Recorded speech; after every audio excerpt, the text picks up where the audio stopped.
Displacement reaction में अब हम आगे बढ़ते हैं। नॉन मेटल डिस्प्लेसमेंट रिएक्शन में हमने पहली टाइप की रिएक्शन देखी, metal plus water.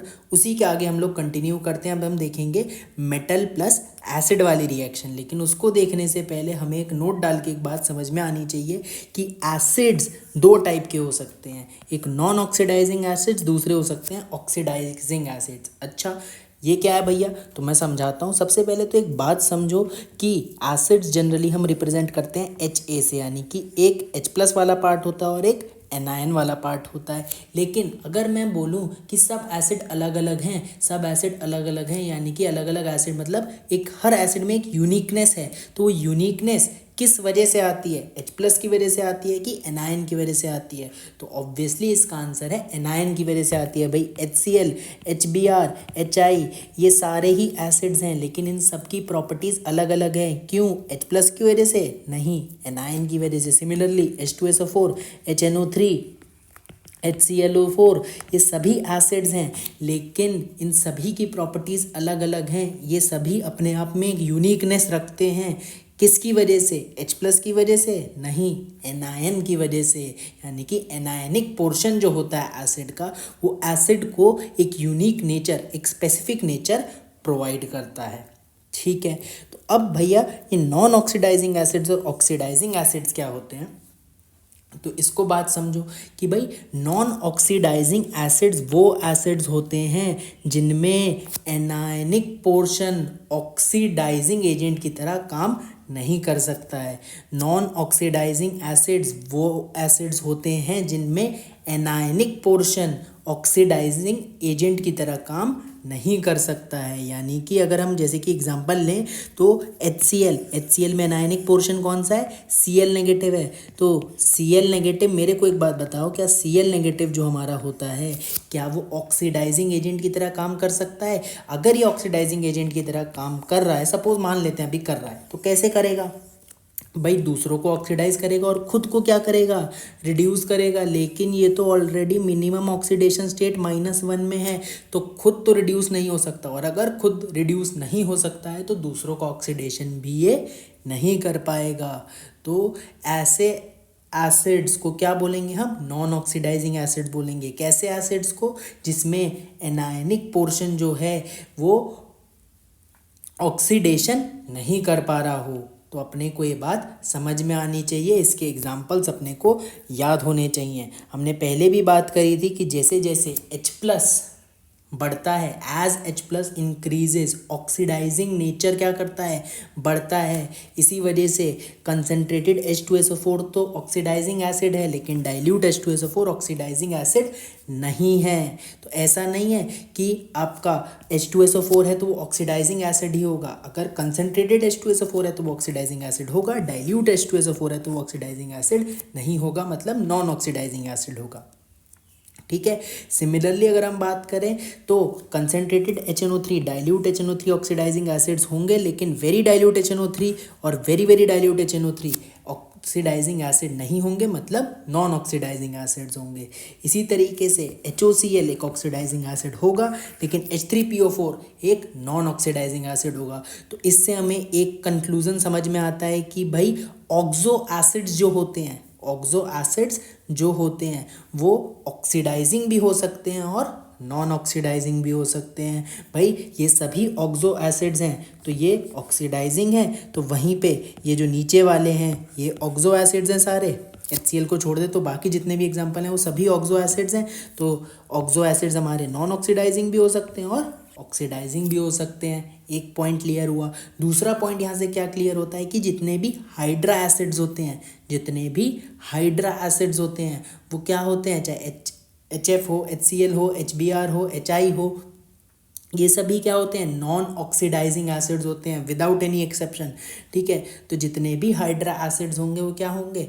Non oxidising acids होंगे। क्यों? क्योंकि इनमें anionic portion already minimum oxidation state में प्रेजेंट है, तो ये कभी भी खुद का रिडक्शन नहीं कर सकते हैं, और खुद का रिडक्शन नहीं कर सकते हैं तो कभी भी ऑक्सीडाइजिंग एजेंट की तरह काम नहीं कर सकते हैं। तो सभी हाइड्रा एसिड्स कैसे होंगे, नॉन ऑक्सीडाइजिंग एसिड्स ही होंगे, भले ही उनकी कंसंट्रेशन आप कुछ भी ले लो, डाइल्यूट कंसंट्रेशन ले लो या फिर कॉन्सेंट्रेटेड कंसंट्रेशन ले लो, लेकिन क्योंकि एनायन में इतनी क्षमता ही नहीं है, एनायन में वो दम ही नहीं है कि वो खुद का रिडक्शन कर पाए और दूसरे का ऑक्सीडेशन कर पाए, एनायन की वो औकात ही नहीं है भाई, औकात ही नहीं है एनायन की। तो एनायन की औकात नहीं है तो रिएक्शन अब किसके दम पे होगी, यहाँ पे एनायन की औकात नहीं है कि ऑक्सीडाइजिंग एजेंट की तरह काम करे, तो रिएक्शन होगी H+ के दम पे।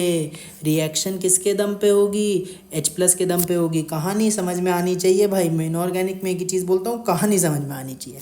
तो एनायन की औकात नहीं है कि वो दूसरे का ऑक्सीडेशन कर पाए और खुद का रिडक्शन कर पाए, तो रिएक्शन किसके दम पे होगी, H+ के दम पे होगी, यानी कि रिडक्शन किसका होगा, H+ का होगा, और रिएक्शन डिपेंड करेगी reactivity with respect to hydrogen पे। सब बात समझाएंगे। और एनायन का क्या होगा भाई, H+ का तो रिडक्शन हो जाएगा, लेकिन एनायन का क्या होगा, एनायन अपना दर्शक बन के रहेगा भाई, दर्शक मतलब स्पेक्टेटर आयन की तरह रहेगा, वो रिएक्शन में एक्टिवली पार्टिसिपेट नहीं करेगा, बस बर्तन में पड़ा रहेगा, सारी रिएक्शन को दूर से देखता रहेगा। क्यों, क्योंकि एनायन की औकात ही नहीं है, इस वजह से रिएक्शन H+ के दम पे होगी।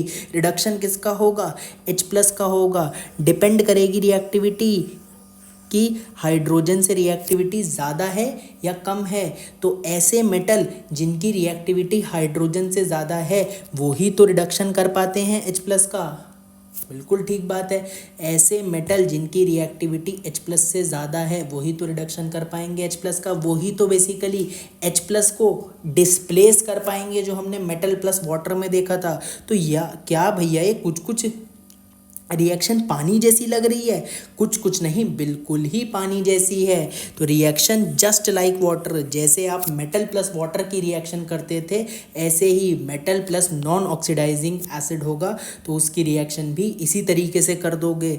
अगर हम देखें तो भाई जैसे मेटल प्लस नॉन ऑक्सीडाइजिंग अगर एसिड है तो इसकी रिएक्शन कैसे करोगे भाई, मेटल रिड्यूसिंग एजेंट होता है तो इलेक्ट्रॉन छोड़ेगा, मेटल हाईली रिएक्टिव होते हैं, इलेक्ट्रॉन छोड़ेंगे तो कौन लेगा, H+ लेगा, तो H+ लेके क्या बना लेगा, H2 बना लेगा, और मेटल X पॉजिटिव में चला जाएगा, यानी कि आयनाइज हो जाएगा इलेक्ट्रॉन छोड़ने के बाद, और एनायन स्पेक्टेटर की तरह पड़ा रहेगा।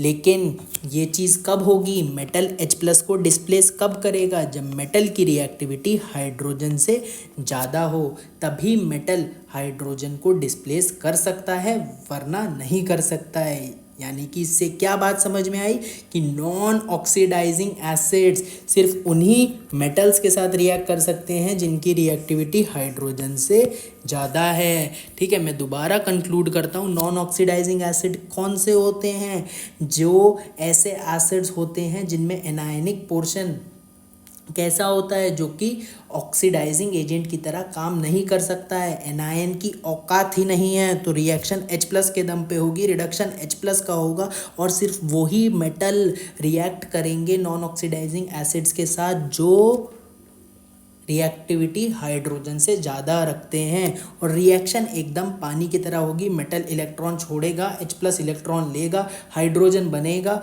और एनायन आपका स्पेक्टेटर की तरह पड़ा रहेगा। आई होप आपको ये बात समझ आई होगी। ऑक्सीडाइजिंग एसिड में क्या है, अब एनायन की औकात बढ़ गई है, अब एनायन की औकात बढ़ गई है, तो ये बोलेगा भाई H+ को, पिछली बार क्या बोला था, औकात, अब हम बताते हैं भाई औकात। ठीक, अब हम दिखाते हैं तू किसके साथ रिएक्शन कर रहा था, तू खाली रिएक्शन कर पा रहा था उसके साथ जिनकी रिएक्टिविटी तेरे से ज़्यादा है, उन्हीं के साथ रिएक्शन कर पा रहा था ना तू, हाइड्रोजन से बोलेगा।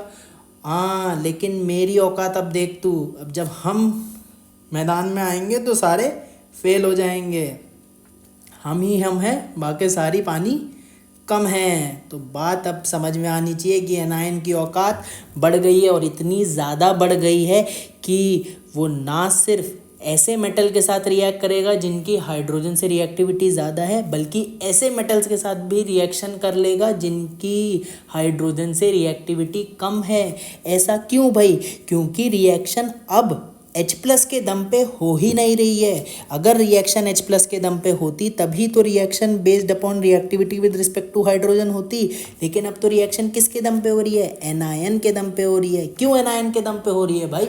एनायन के दम पे इसलिए हो रही है क्योंकि एनायन में वो क्षमता है, एनायन की वो औकात है कि वो ऑक्सीडाइजिंग एजेंट की तरह काम कर सकता है। एनायन में वो क्षमता है कि वो ऑक्सीडाइजिंग एजेंट की तरह काम कर सकता है, मतलब खुद का रिडक्शन कर सकता है और दूसरे का ऑक्सीडेशन कर सकता है। ठीक है, तो ये बात आपको समझ में आनी चाहिए। ठीक है, एनायन में इस बार क्षमता है, तो एनायन में क्षमता है कि वो ऑक्सीडाइजिंग एजेंट की तरह काम कर सकता है, दूसरे का क्या करेगा? ऑक्सीडेशन करेगा, खुद का क्या करेगा? रिडक्शन होगा, यानी कि रिडक्शन किसका होगा? एनायन का होगा, तो reduction based on oxo anion ही होगा। ऑक्सो एनायन ही क्यों? क्योंकि ऑक्सीडाइजिंग एसिड जो भी होंगे वो ऑक्सो एसिड्स ही होंगे। मैं ये नहीं कह रहा हूँ ऑक्सो एसिड सारे ऑक्सीडाइजिंग एसिड्स होंगे, लेकिन जो भी ऑक्सीडाइजिंग एसिड्स होंगे वो सारे ऑक्सो एसिड्स होंगे। दोनों बातों में ज़मीन आसमान का अंतर है।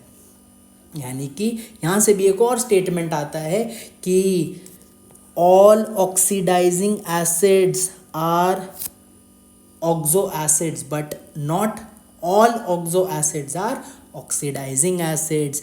बेसिकली कोई भी एसिड ऑक्सीडाइजिंग होगा या नॉन ऑक्सीडाइजिंग होगा, ये दो चीज़ पे डिपेंड करता है। एक तो कंसंट्रेशन पे डिपेंड करता है, कंसंट्रेशन पे डिपेंड करता है कि डाइल्यूट सोल्यूशन है कि कंसंट्रेटेड सोल्यूशन है, उस पर डिपेंड करता है। और दूसरा डिपेंड करता है एनायन पे। अगर एनायन ऐसा है जो कि मिनिमम ऑक्सीडेशन स्टेट में प्रेजेंट है, तो इररिस्पेक्टिव ऑफ कैसा सोल्यूशन लिया है, कंसंट्रेटेड या डाइल्यूट, एसिड जो होगा वो नॉन ऑक्सीडाइजिंग एसिड होगा। लेकिन अगर ऑक्सो एसिड्स के केस में बात करें तो ऑक्सो एसिड्स के केस में कंसंट्रेशन पे डिपेंड करेगा कि कंसंट्रेटेड सोल्यूशन है कि डाइल्यूट सोल्यूशन है, क्योंकि इनके जितने भी एनायंस होते हैं वो पॉजिटिव ऑक्सीडेशन स्टेट में होते हैं, तो वो नीचे आने की कैपेबिलिटी रखते हैं, मतलब उनका रिडक्शन पॉसिबल है। लेकिन सिर्फ इतने से बात नहीं बनेगी कि +6 से नीचे आ सकता है तो इसका रिडक्शन पॉसिबल है, तो दूसरे को ऑक्सीडेशन करा ही देगा। डिपेंड करेगा, कंसनट्रेटेड H2SO4 है तो ऑक्सीडाइजिंग एसिड होगा, लेकिन डाइल्यूट H2SO4 है तो यहाँ भी सल्फर है +6 में, तो नीचे आने की क्षमताएं भी रखता है, लेकिन क्योंकि डाइल्यूट है इस वजह से आ नहीं पाएगा। Dilute H2SO4 non oxidising acid है, तो ये बात समझ में आना चाहिए। सिर्फ आप ऑक्सीडेशन स्टेट निकाल के नहीं कर सकते हो, आपको देखना पड़ेगा ऑक्सो एसिड्स के केस में कि कंसंट्रेशन क्या है। हाइड्रा एसिड्स के केस में आप बिना कंसंट्रेशन देखे ही बता सकते हो कि वो नॉन ऑक्सीडाइजिंग एसिड्स होंगे। तो ऑक्सीडाइजिंग एसिड्स में रिएक्शन एनायन के दम पे होगी, रिडक्शन एनायन का होगा, और ऑक्सीडाइजिंग एसिड्स सभी मेटल के साथ रिएक्ट कर सकते हैं irrespective of their reactivity with respect to hydrogen. तो अगर हम बात करें मेटल प्लस HA, और HA अगर ऑक्सीडाइजिंग एसिड है, ऑक्सीडाइजिंग एसिड है तो भाई क्या होगा? एनायन में क्षमता है कि वो ऑक्सीडाइजिंग एजेंट की तरह काम करे, तो मेटल को वो ऑक्सीडाइज कर देगा अपने पॉजिटिव ऑक्सीडेशन स्टेट में। भाई मेटल का तो काम वही था कि मेटल क्या करेगा? इलेक्ट्रॉन छोड़ेगा, पॉजिटिव ऑक्सीडेशन स्टेट में जाएगा, बिल्कुल जाएगा, पॉजिटिव ऑक्सीडेशन स्टेट में जाएगा। लेकिन अब वो इलेक्ट्रॉन कौन लेगा? H+ नहीं लेगा बल्कि एनायन लेगा, और एनायन का रिड्यूस्ड प्रोडक्ट बन जाएगा। साथ में एनायन एक्वस फॉर्म में भी रहेगा, ठीक है, जो कि मेटल के साथ बॉन्ड बना लेगा, बेसिकली आयनिक बॉन्ड में रहेगा। वो आप समझ सकते हो, बिल्कुल एग्जाम्पल अभी हम देखते हैं तो क्लियर हो जाएगा। ठीक है, ध्यान रहे यहाँ पे मेटल कभी भी गोल्ड और प्लैटिनम नहीं होता है, यानी कि गोल्ड और प्लैटिनम ऑक्सीडाइजिंग एसिड्स के साथ रिएक्ट नहीं करते हैं क्योंकि ये नोबल मेटल होते हैं।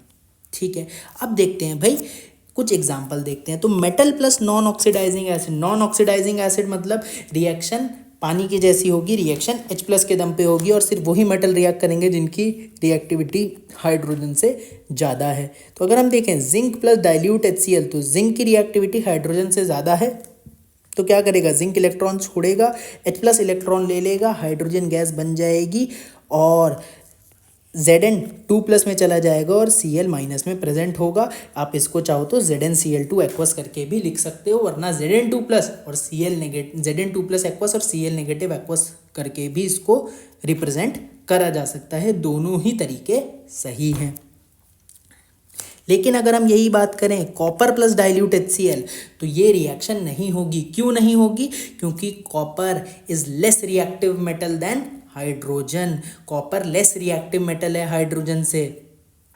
ठीक है, तो यहाँ पे आपका जो कॉपर होगा वो इलेक्ट्रॉन नहीं छोड़ेगा क्योंकि वो लेस रिएक्टिव मेटल है। ये बिल्कुल ऐसे ही पढ़ा रहेगा, आपको बात समझ में आनी चाहिए। क्योंकि लेस रिएक्टिव मेटल है, जो भी सीरीज में नीचे आता है वो क्या होते हैं? भिखारी होते हैं। तो भिखारी होते हैं तो वो इलेक्ट्रॉन लेते हैं। तो कॉपर तो नीचे आता है, तो नीचे वाला क्या करेगा? इलेक्ट्रॉन लेगा, और ऊपर वाला क्या करेगा? इलेक्ट्रॉन देगा। तो ये चीज़ होती है। लेकिन यहाँ पे इलेक्ट्रॉन देने के लिए है ही नहीं इसके पास। भाई H+ है, H+ के पास तो ऑलरेडी इलेक्ट्रॉन नहीं है, तो कॉपर को इलेक्ट्रॉन देने वाला कोई है ही नहीं। और कॉपर भी अपने Cu सॉलिड में प्रेजेंट है, नोबल मेटल होता है भी, तो आपका ये नीचे प्रेजेंट है, तो इसमें कोई दिक्कत वाली बात है ही नहीं। ठीक है, तो कोई रिएक्शन नहीं होगी, बिल्कुल भी कहीं से कहीं तक कोई रिएक्शन नहीं होगी। ये बात समझ में आनी चाहिए। ठीक है, ऐसे ही अगर हम बात करें जिंक प्लस डाइल्यूट H2SO4, तो डाइल्यूट H2SO4 भी हमारा क्या है? एक नॉन ऑक्सीडाइजिंग एसिड है। तो क्या होगा? जिंक की रिएक्टिविटी हाइड्रोजन से ज़्यादा होती है। जिंक इलेक्ट्रॉन छोड़ेगा, कौन लेगा उसे? H+ लेगा, H2 गैस बन जाएगी, Zn2+ और SO4 2 नेगेटिव मिलके ZnSO4 एक्वस बना लेंगे। इसी तरीके से अगर हम कॉपर की रिएक्शन देखें डाइल्यूट H2SO4 से, तो dilute H2SO4 non oxidising acids है। नॉन ऑक्सीडाइजिंग एसिड के साथ सिर्फ वही मेटल रिएक्ट कर सकते हैं जिनकी रिएक्टिविटी हाइड्रोजन से ज़्यादा है। कॉपर की रिएक्टिविटी हाइड्रोजन से कम है, तो इस वजह से वो रिएक्ट नहीं कर पाएगा, क्योंकि कॉपर तो खुद इलेक्ट्रॉन लेना चाहता है, खुद Cu2+ इलेक्ट्रॉन लेके Cu में आना चाहता है, और Cu में ही है, तो भाई कुछ नहीं होगा। और हाइड्रोजन क्या करना चाहता है? कॉपर के रिस्पेक्ट में इलेक्ट्रॉन छोड़ना चाहता है, H+ में जाना चाहता है। तो भाई बिल्कुल H+ में जाना चाहता है, और H+ में है भी। कॉपर के रिस्पेक्ट में हाइड्रोजन H+ में जाना चाहता है इलेक्ट्रॉन छोड़ के, और H+ में है भी। और कॉपर आपका जीरो ऑक्सीडेशन स्टेट में रहना चाहता है इलेक्ट्रॉन को लेके, लेकिन यहाँ पे तो कॉपर जीरो में ही है और H+ में ही है, तो रिएक्शन नहीं होगी। सिंपल बात करें तो नॉन ऑक्सीडाइजिंग एसिड के साथ वो सभी मेटल रिएक्ट नहीं करेंगे जिनकी रिएक्टिविटी हाइड्रोजन से कम है। ठीक है, वो मेटल रिएक्ट नहीं करेंगे, क्योंकि ये इलेक्ट्रॉन लेंगे नहीं इस H+ के रिस्पेक्ट में, सॉरी, ये इलेक्ट्रॉन देंगे नहीं H+ को। क्यों नहीं देंगे? क्योंकि ये भिखारी हैं, खुद इलेक्ट्रॉन लेना चाहते हैं, खुद Cu2+ से Cu में आना चाहता है, और Cu में ही प्रेजेंट है, इसलिए अब कोई फर्दर रिएक्शन नहीं होगी। आई होप ये बात समझ में आई होगी। आगे बढ़ते हैं। मेटल प्लस ऑक्सीडाइजिंग एसिड की अगर हम बात करें, तो वही अब रिएक्शन एनायन के दम पे होगी। मेटल का ऑक्सीडेशन करा देगा और एनायन का रिडक्शन हो जाएगा, एक रिड्यूस प्रोडक्ट बन जाएगा। अगर हम देखें कंसनट्रेटेड HNO3, कंसनट्रेटेड H2SO4, दोनों ही क्या है? हमारे ऑक्सीडाइजिंग एसिड हैं। तो ये सभी मेटल के साथ रिएक्ट कर लेंगे, चाहे उनकी रिएक्टिविटी हाइड्रोजन से ज़्यादा हो या कम हो। सिर्फ गोल्ड और प्लैटिनम से नहीं करते हैं, बाकी सबसे कर लेते हैं। तो जिंक और कॉपर की अगर हम रिएक्शन की बात करें तो क्या होगा? जिंक आपका इलेक्ट्रॉन छोड़ेगा, जिंक इलेक्ट्रॉन छोड़ेगा तो Zn2+ में जाएगा। ठीक है, जिंक ने इलेक्ट्रॉन छोड़ा, Zn2+ में गया, Zn2+ में गया। अब इसको Zn2+ में कौन लेके गया? नाइट्रेट आयन लेके गया। रिएक्शन एनायन के दम पे हो रही है। जब भी कंसनट्रेटेड HNO3 ऑक्सीडाइजिंग एजेंट की तरह काम करता है तो NO2 में जाता है, और Zn+2 में जाके जिंक नाइट्रेट बन जाएगा। इसी तरीके से पहले कॉपर की रिएक्शन जब हमने कराई थी डाइल्यूट HCl के साथ, तो नहीं हो रही थी। क्यों नहीं हो रही थी? क्योंकि रिएक्शन पानी की तरह होती है। यहाँ पे रिएक्शन पानी की तरह होती है, तो पानी से तो कॉपर रिएक्ट करेगा ही नहीं करेगा, क्योंकि रिएक्शन H+ के दम पे हो रही है, एनायन के दम पे नहीं हो रही है। तो with respect to hydrogen reactivity matter करती थी, लेकिन यहाँ पे रिएक्शन एनायन के दम पे हो रही है। तो पहले कॉपर ऑक्सीडाइज नहीं हो रहा था डाइल्यूट ऑक्सीडाइजिंग एसिड के केस में, लेकिन सॉरी, पहले कॉपर ऑक्सीडाइज नहीं हो रहा था नॉन ऑक्सीडाइजिंग एसिड के केस में, लेकिन अब कॉपर ऑक्सीडाइज हो जाएगा ऑक्सीडाइजिंग एसिड के केस में, क्योंकि अब रिएक्शन एनायन के दम पे हो रही है। यहाँ पे एनायन नाइट्रेट आयन जो है वो कॉपर को Cu2+ में पहुंचा देगा, यानी कि कॉपर अब इलेक्ट्रॉन इससे खींच लेगा, कॉपर इलेक्ट्रॉन भी दे देगा, अपना खुशी खुशी इलेक्ट्रॉन दे देगा, CuNO3 का होल्ड वाइज बन जाएगा, कंसनट्रेटेड HNO3 NO2 में रिड्यूस हो जाएगा। सिमिलरली अगर हम जिंक की रिएक्शन देखें कंसनट्रेटेड H2SO4 के साथ, तो सिमिलरली ही होगी। जिंक आपका इलेक्ट्रॉन छोड़ेगा, जिंक की रिएक्टिविटी हाइड्रोजन से ज़्यादा है, लेकिन यहाँ पे उससे मतलब ही नहीं है, क्योंकि कंसनट्रेटेड H2SO4 एक ऑक्सीडाइजिंग एसिड है और सभी मेटल के साथ ही रिएक्ट कर लेता है एक्सेप्ट गोल्ड एंड प्लैटिनम। तो ZnSO4 बनेगा और साथ में क्या होगा, हाइड्रोजन गैस रिलीज होगी यहाँ पे? नहीं। क्यों नहीं होगी? क्योंकि रिएक्शन H+ के दम पे नहीं हो रही है, रिएक्शन किसके दम पे हो रही है? एनायन के दम पे हो रही है। तो एनायन का ही रिडक्शन होगा, जब भी कंसनट्रेटेड H2SO4 ऑक्सीडाइजिंग एजेंट की तरह काम करता है तो SO2 में ही रिड्यूस होता है। इसी तरीके से copper plus concentrated H2SO4 CuSO4 aqueous plus SO2 gas बन जाएगी। तो ये बात आपको समझ में आनी चाहिए कि कैसे नॉन ऑक्सीडाइजिंग एसिड्स और ऑक्सीडाइजिंग एसिड्स की रिएक्शन चला करती हैं। और बात करते हैं आगे। तो भाई हमारे जो एसिड्स होते हैं, अगर हम बात करें H3BO3 बोरिक एसिड होता है, H2CO3, हम पीरियड में जा रहे हैं लेफ्ट टू राइट। बोरॉन के बाद आता है कार्बन, कार्बोनिक एसिड होता है H2CO3। उसके बाद आता है नाइट्रोजन, HNO3 नाइट्रिक एसिड होता है। ठीक है, कार्बन का एक नीचे वाले की बात करें +4 से, तो ऑक्सैलिक एसिड होता है H2C2O4। बोरिक का कोई बोरस एसिड नहीं होता है, मैं आपको बताऊँ। ऐसे कार्बोनिक का कार्बोनस एसिड नहीं कहते हैं, ऑक्सैलिक एसिड होता है हमारा। ऐसे ही HNO3 का नीचे वाला HNO2 नाइट्रस एसिड इसको कहते हैं। ठीक है, तो भाई इतनी बात अपने को समझ में आती है। ये +3 है, ये +4 है, ये +5 है। तो जैसे हम पीरियड में लेफ्ट टू राइट जा रहे हैं, सेंट्रल एटम की इलेक्ट्रोनेगेटिविटी बढ़ रही है, बिल्कुल बढ़ रही है। साइज क्या हो रहा है? साइज जो है सेंट्रल एटम का कम हो रहा है, इसकी वजह से इलेक्ट्रोनेगेटिविटी बढ़ रही है। इलेक्ट्रोनेगेटिविटी बढ़ रही है, साथ में सेंट्रल एटम पे पॉजिटिव चार्ज भी बढ़ रहा है। इलेक्ट्रोनेगेटिविटी बढ़ रही है, पॉजिटिव चार्ज बढ़ रहा है, मतलब इलेक्ट्रॉन को लेने की टेंडेंसी बढ़ रही है। ठीक है, इलेक्ट्रोनेगेटिविटी बढ़ रही है, लेफ्ट टू राइट जाने पे पॉजिटिव चार्ज बढ़ रहा है सेंट्रल एटम पे, तो इलेक्ट्रॉन को लेने की टेंडेंसी बढ़ रही है। इलेक्ट्रॉन को लेने की टेंडेंसी मतलब खुद को रिड्यूस करने की टेंडेंसी बढ़ रही है, क्योंकि गेन ऑफ इलेक्ट्रॉन को मेरे प्यारे भाई क्या कहते हैं? रिडक्शन कहते हैं। हाँ, तो गेन ऑफ इलेक्ट्रॉन होने की टेंडेंसी बढ़ रही है, मतलब खुद का रिडक्शन होने की टेंडेंसी बढ़ रही है। और खुद का रिडक्शन होने की टेंडेंसी बढ़ रही है तो दूसरों को ऑक्सीडाइज कराने की टेंडेंसी बढ़ रही है। तो दूसरों को ऑक्सीडाइज कराने की क्षमता अगर बढ़ रही है लेफ्ट टू राइट जाने पे, मतलब ऑक्सीडाइजिंग नेचर बढ़ रहा है। इसी वजह से H3BO3 नॉन ऑक्सीडाइजिंग एसिड होते हैं, H2CO3 भी नॉन ऑक्सीडाइजिंग एसिड होते हैं। क्यों? क्योंकि इनका जो +3 होता है और +4 होता है स्टेबल होता है, इस वजह से दोनों नॉन ऑक्सीडाइजिंग एसिड होते हैं।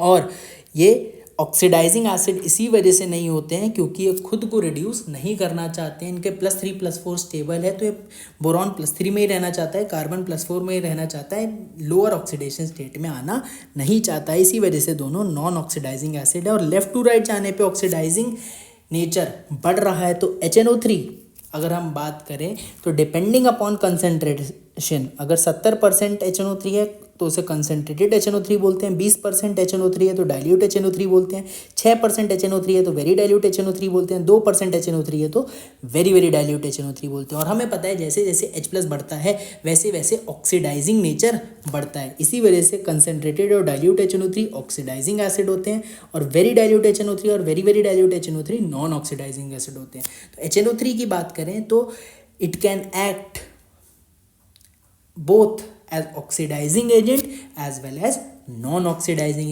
एजेंट, डिपेंडिंग अपॉन कि किस कंसंट्रेशन में किस परसेंटेज में इसे लिया गया है।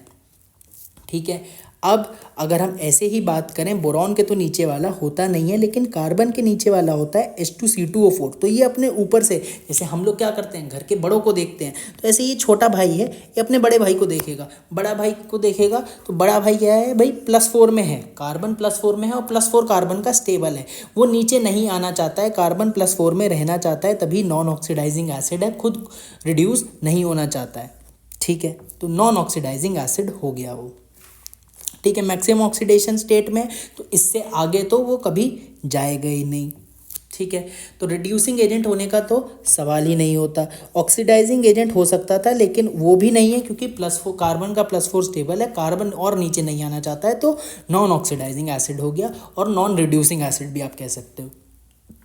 ठीक है, अच्छा, अब जो ये नीचे वाला भाई है, ये ऊपर देखेगा, इसकी +3 ऑक्सीडेशन स्टेट है, ये देखेगा भैया बड़े +4 में रहना चाहता है, हमारा जो बड़ा भाई है कार्बन, कार्बोनिक एसिड, उसका जो कार्बन है वो +4 में रहना चाहता है, इसका मतलब +4 वाला कार्बन क्या है, स्टेबल है, और +4 वाला कार्बन स्टेबल है, तो ये भी सोचेगा कि मैं भी अपने बड़े भाई की तरह +4 वाला में चला जाता हूँ, जिससे कि मेरी भी स्टेबिलिटी बढ़ जाएगी। तो +3 वाला किस में जाना चाहेगा, +4 में जाना चाहेगा, मतलब ऑक्सैलिक एसिड का क्या होगा, ऑक्सैलिक एसिड में प्रेजेंट कार्बन का क्या होगा, ऑक्सीडेशन होगा, तो दूसरों को क्या कराएगा, रिडक्शन कराएगा, इसलिए ये कैसा एसिड होता है, रिड्यूसिंग एसिड होता है। Oxalic acid is a type of reducing acid, यानी कि रिड्यूसिंग एजेंट की तरह ही काम करता है, कभी भी ऑक्सीडाइजिंग एजेंट की तरह नहीं काम करता है।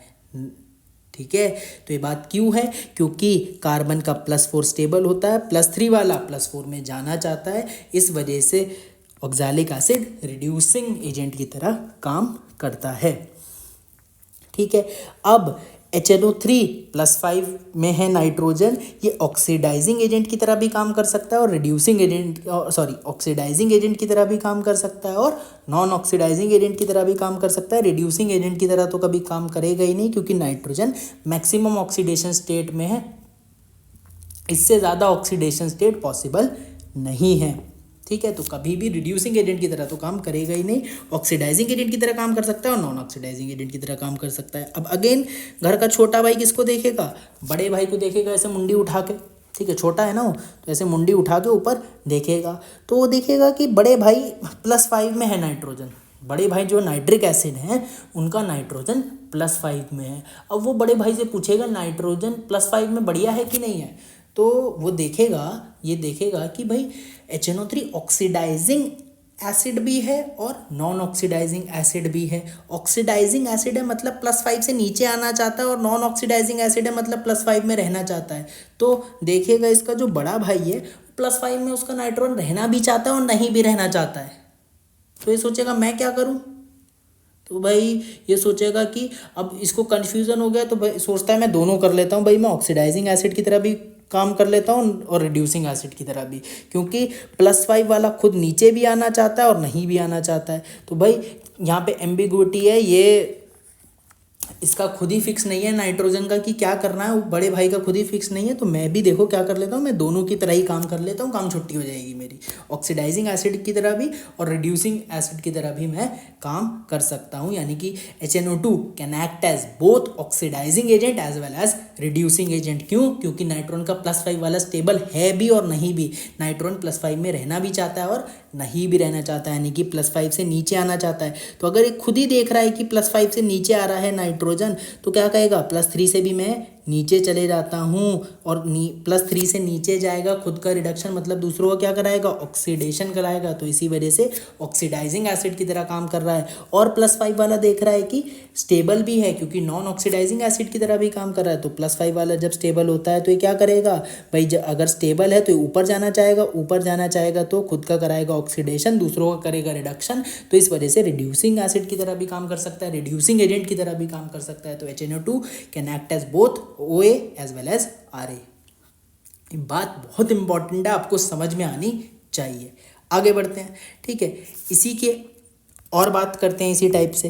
तो जैसे कि हमारा सिलिसिक एसिड है H4SiO4, इसी तरीके से इसी के बराबर में पीरियड में हम लेफ्ट टू राइट जा रहे हैं H3PO4, इसी के बाद आता है सल्फर H2SO4, फिर आते हैं ऑक्सी एसिड्स ऑफ हेलोजन जिसमें कि क्लोरीन, ब्रोमीन और आयोडीन के ऑक्सी एसिड्स होते हैं। तो भाई लेफ्ट टू राइट जाने पे वही बात है कि सेंट्रल एटम का साइज़ क्या कर रहा है, घट रहा है, इलेक्ट्रोनेगेटिविटी बढ़ रही है, पॉजिटिव चार्ज बढ़ रहा है, मतलब इलेक्ट्रॉन को लेने की टेंडेंसी बढ़ रही है। इलेक्ट्रॉन को लेना मतलब खुद का रिडक्शन कराने की टेंडेंसी बढ़ रही है, मतलब दूसरों को ऑक्सीडेशन कराने की पावर बढ़ रही है। दूसरों का ऑक्सीडेशन कराने की पावर लेफ्ट टू राइट जाने पे बढ़ रही है, मतलब ऑक्सीडाइजिंग नेचर बढ़ रहा है। अब सिलिकॉन H4SiO4 सिलिसिक एसिड होता है, सिलिकॉन +4 में स्टेबल होता है, ये एक नॉन ऑक्सीडाइजिंग एसिड होता है। सिमिलरली H3PO4 एक नॉन ऑक्सीडाइजिंग एसिड है, यानी कि फॉस्फोरस का +5 स्टेबल होता है। ठीक है, अगेन हम बात करें इनके नीचे वाले। ठीक है, चलो पहले H2SO4 की बात कर लेते हैं। H2SO4 की बात करें तो H2SO4 +6 में है, तो ये डिपेंड करेगा कंसंट्रेशन पे। कंसंट्रेटेड H2SO4 ऑक्सीडाइजिंग एसिड की तरह काम करता है, dilute H2SO4 non oxidizing acid की तरह काम करता है, क्योंकि जैसे जैसे H+ बढ़ता है वैसे वैसे ऑक्सीडाइजिंग नेचर बढ़ता है। इसी वजह से concentrated H2SO4 oxidizing acid, dilute H2SO4 non oxidising acid. अब सिलिकॉन का तो नीचे छोटा भाई कुछ है नहीं, तो कोई दिक्कत नहीं है, लेकिन H3PO4 के दो छोटे भाई हैं। ठीक है, H3PO2 हाइपोफॉस्फोरस एसिड और H3PO3 फॉस्फोरस एसिड। H3PO4 को कहते हैं फॉस्फोरिक एसिड। ठीक है, तो H3PO2 और H3PO3 अब देखेगा अपने बड़े भाई को, तो बड़े भाई का देखेगा फॉस्फोरस किस में है, बड़े भाई H3PO4 है, फॉस्फोरिक एसिड उनका नाम है, उनका फॉस्फोरस +5 में है, और +5 वाला स्टेबल है, क्योंकि बड़े भाई नॉन ऑक्सीडाइजिंग एसिड हैं, वो उनका +5 स्टेबल है, वो +5 में ही रहना चाहते हैं। इसका क्या मतलब है, इसका मतलब +5 वाला स्टेबल है, तो फॉस्फोरस का +1 और +3 किस में जाना चाहेंगे, +5 में जाना चाहेंगे बड़े भाई को देख के, क्योंकि बड़े भाई जो H3PO4 है उसका +5 स्टेबल है, तभी वो नॉन ऑक्सीडाइजिंग एसिड है। तो +1 और +3 भी +5 में जाना चाहेंगे, यानी कि खुद का ऑक्सीडेशन कराना चाहेंगे, तो दूसरों का क्या कराएंगे, रिडक्शन कराएंगे। इसी वजह से H3PO2 H3PO4 रिड्यूसिंग एजेंट की तरह काम करते हैं। ठीक है, अब H2SO4 की बात करें तो सल्फर का +6 की बात करें तो सल्फर का +6 स्टेबल है भी और नहीं भी। क्यों, क्योंकि H2SO4 ऑक्सीडाइजिंग एजेंट की तरह भी काम कर सकता है और नॉन ऑक्सीडाइजिंग एजेंट की तरह भी काम कर सकता है। तो यानी कि सल्फर +6 में रहना भी चाहता है और नहीं भी रहना चाहता है। तो H2CO3 नीचे वाला अगेन अपने बड़े भाई को ऊपर देखेगा कि भाई बड़े भाई का सल्फर +6 में है, वो +6 में रहना भी चाहते हैं और नहीं भी रहना चाहते हैं, यानी कि +6 से नीचे भी आना चाहते हैं और +6 में भी रहना चाहते हैं। तो इसका मतलब भाई बड़ा भाई खुद ही कन्फ्यूज़न में है, तो मैं अगेन दोनों अपना लेता हूँ, ऑक्सीडाइजिंग एसिड की तरह भी काम कर लूँगा, रिड्यूसिंग एसिड की तरह भी काम कर लूँगा। अगर बड़ा भाई +6 में रहना चाहता है तो ये क्या करेगा, +4 है तो ये भी जब देखेगा कि बड़ा भाई +6 में रहना चाह रहा है, +6 में रहना चाह रहा है, मतलब +6 वाला स्टेबल है, +6 वाला स्टेबल है, तभी सल्फ्यूरिक एसिड +6 में रहना चाह रहा है जब नॉन ऑक्सीडाइजिंग एसिड वाला केस है। तो +4 से किस में जाना चाहेगा, जब स्टेबिलिटी देखेगा कि बड़ा भाई +6 में रहना चाह रहा है तो +4 से +6 में जाना चाहेगा, मतलब खुद का ऑक्सीडेशन कराएगा, तो दूसरों का क्या कराएगा, रिडक्शन कराएगा। इस वजह से रिड्यूसिंग एसिड की तरह काम करेगा। और जब देखेगा कि बड़ा भाई ऑक्सीडाइजिंग एसिड की तरह काम कर रहा है, यानी कि सल्फर का +6 स्टेबल नहीं है, मतलब वो +6 से नीचे आना चाहता है। तो अगर जब देखेगा कि सल्फर बड़ा भाई का सल्फर नीचे आना चाह रहा है, तो मैं भी अपना सल्फर को बड़ा भाई के देखी देखी नीचे ले जाता हूँ, और नीचे ले जाता हूँ मतलब +4 से खुद का क्या कराऊंगा, रिडक्शन करा लेता हूँ, और खुद का रिडक्शन होगा तो दूसरों का क्या कराऊंगा, इस बार ऑक्सीडेशन कराऊंगा। इस वजह से H2SO3 can act as both oxidizing acid as well as reducing acids. और बात करें ऑक्सो एसिड्स ऑफ हेलोजन की, तो भाई हेलोजन का तो जन्म ही इलेक्ट्रॉन लेने के लिए हुआ है। ठीक है, हेलोजन और इलेक्ट्रॉन ये तो एक मैच है जो कि मेड इन हेवन है, कि स्वर्ग में बना प्यार है भाई, दोनों का जोड़ी है, स्वर्ग में बन के आई है। हेलोजन का जन्म ही इलेक्ट्रॉन लेने के लिए हुआ है, हेलोजन तो इलेक्ट्रॉन लेने के लिए ही पैदा हुए हैं, तो इलेक्ट्रॉन लेना ही इनका काम है, एकमात्र धर्म इनका इलेक्ट्रॉन लेना है, और इलेक्ट्रॉन लेंगे मतलब खुद का कराएंगे reduction. Gain of electron is reduction, तो खुद का होगा रिडक्शन, दूसरों का कराएंगे ऑक्सीडेशन। तो all oxo acids of halogen कैसे एक्ट करते हैं, एज एन ऑक्सीडाइजिंग एसिड या फिर ऑक्सीडाइजिंग एजेंट एक्ट करते हैं। आई होप आपको ये बात समझ में आई होगी। ठीक है, चीज़ थोड़ी कंफ्यूजिंग है, लेकिन आपको थोड़ा सा समझना पड़ेगा, तभी आप अच्छे क्वेश्चंस कर पाओगे। ठीक है, जिस तरीके से कहानी बना के मैं समझा रहा हूँ, इसी तरीके से आप थोड़ा बार बोलोगे, खुद बोलोगे, तो ये चीज़ आपको याद हो पाएगी। बिना बोले बिना लिखे इनऑर्गेनिक केमिस्ट्री याद ही नहीं हो सकती। तो बोलो बार बार, जिस तरीके से बोल रहा हूँ लिखो बार बार, याद हो जाएगा।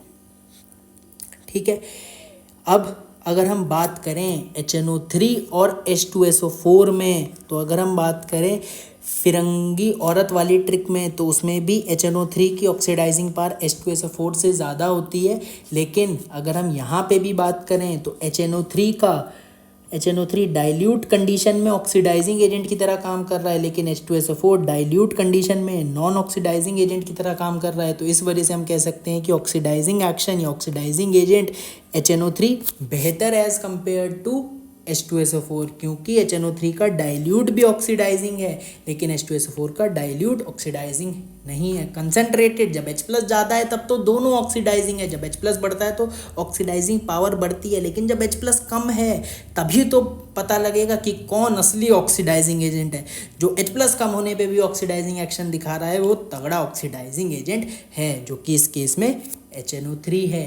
तो अगर HNO3 बेटर ऑक्सीडाइजिंग एजेंट है एज कंपेयर टू H2SO4, तो इसका क्या मतलब है?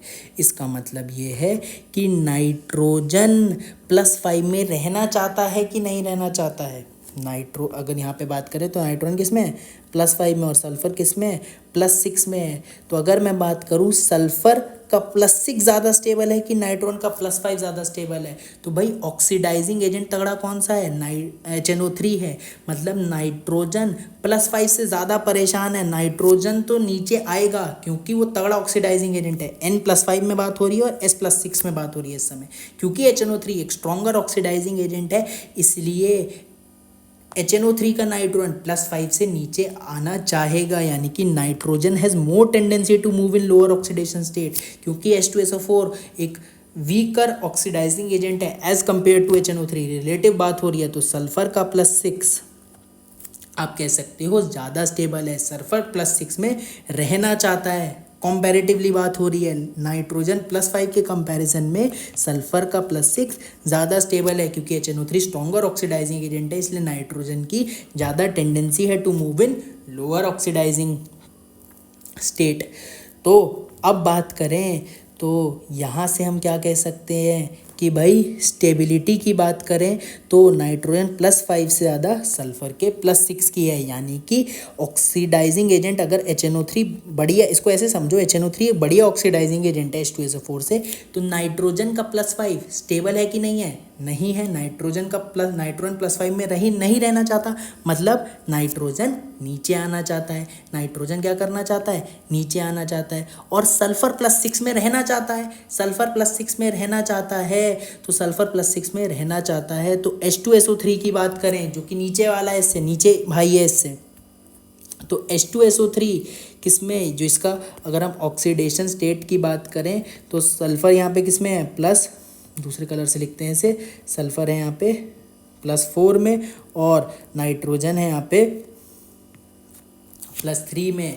तो सल्फ़र +6 में रहना चाहता है, सल्फ़र +6 में रहना चाहता है, तो नीचे वाला क्या करना चाहता है? ऊपर आना चाहता है। तो नीचे वाला ऊपर आना चाहता है, क्योंकि वो देख रहा है कि सल्फ़र का +6 ज़्यादा स्टेबल है नाइट्रोजन का +5 के कंपैरिजन में। तो अगर हम कंपैरेटिवली बात करें तो सल्फ़र +4 से +6 में ज़्यादा आना चाहेगा, किसके कंपैरिजन में? कि नाइट्रोजन +3 से +5 में जाना चाहे। तो सल्फ़र क्योंकि +4 से +6 में आना चाहता है, यानी कि इसका क्या मतलब है कि खुद का कराएगा ऑक्सीडेशन और दूसरों का कराएगा रिडक्शन, यानी कि H2SO3 मेनली रिड्यूसिंग एसिड की तरह काम करता है, रिड्यूसिंग एजेंट की तरह काम करता है। बोथ HNO2 और H2SO3 can act as both oxidizing and as well as reducing agent, लेकिन क्योंकि सल्फ़र का +6 स्टेबल है एज कंपेयर टू नाइट्रोजन का +5, मतलब नाइट्रोजन +5 में नहीं रहना चाहता है और नीचे आना चाहता है, नाइट्रोजन +5 में नहीं रहना चाहता है और नीचे आना चाहता है, तो नाइट्रोजन जो HNO2 का नाइट्रोजन है वो +3 से ऊपर जाना चाहेगा? नहीं जाना चाहेगा, क्योंकि ऊपर वाला तो खुद ही स्टेबल नहीं है, ऊपर वाला खुद ही नीचे आ रहा है, तो ये ऊपर क्यों जाएगा? जहाँ स्टेबिलिटी ज़्यादा होगी वहीं तो जाएगा। तो नाइट्रोजन +3 से +5 में जाना नहीं चाहेगा। कहाँ जाना चाहेगा? नीचे आना चाहेगा, यानी कि खुद का क्या कराएगा? रिडक्शन कराएगा। तो दूसरों का क्या कराएगा? ऑक्सीडेशन कराएगा। इसी वजह से HNO2 मेनली ऑक्सीडाइजिंग एजेंट की तरह काम करता है और H2SO3 मेनली रिड्यूसिंग एजेंट की तरह काम करता है। तो ऑक्सीडाइजिंग पावर की बात करें तो HNO2 की ज़्यादा होगी as compare to H2SO3। HNO2 की ऑक्सीडाइजिंग पावर ज़्यादा होगी एज़ कम्पेयर टू H2SO3। आपको ये बात समझ में आनी चाहिए। ये थोड़ा सा एक्सेप्शनल केस है। कैसे एक्सेप्शनल केस है? अगर आप देखो तो पॉजिटिव चार्ज +3 और +4 में किसका ज़्यादा है? +4 का ज़्यादा है। ठीक है, तो इस वजह से कई बार ऐसा लगता है कि पॉजिटिव चार्ज इसका ज़्यादा है तो इलेक्ट्रॉन ये ज़्यादा लेना चाहेगा। इलेक्ट्रॉन ये ज़्यादा लेना चाहेगा तो खुद का रिडक्शन ये कराना चाहेगा, लेकिन ये H2SO3 खुद का रिडक्शन नहीं कराना चाहता है। उसका सल्फर का +6 स्टेबल है तो ये +6 में लाना चाहता है। खुद को ऑक्सीडेशन कराएगा और दूसरों का रिडक्शन कराएगा। तो H2SO3 मेनली रिड्यूसिंग एजेंट की तरह काम करेगा और HNO2 मेनली ऑक्सीडाइजिंग एजेंट की तरह काम करेगा। क्यों? क्योंकि नाइट्रोजन का +5 स्टेबल नहीं है, वो नीचे आना चाहता है। नीचे आना चाहता है तो नाइट्रोजन का +3 ऊपर जाना नहीं चाहेगा, क्योंकि ऊपर वाला खुद ही स्टेबल नहीं है, ये भी नीचे आएगा। तो खुद का रिडक्शन और दूसरों का ऑक्सीडेशन। लेकिन सल्फर का +6 स्टेबल है, सल्फर नीचे नहीं आना चाहता है तो नीचे वाला सल्फर ऊपर आना चाहेगा, क्योंकि सल्फर का +6 स्टेबल है तो खुद का ऑक्सीडेशन कराएगा और दूसरों का रिडक्शन कराएगा। आई होप आपको ये बात भी समझ में आई होगी।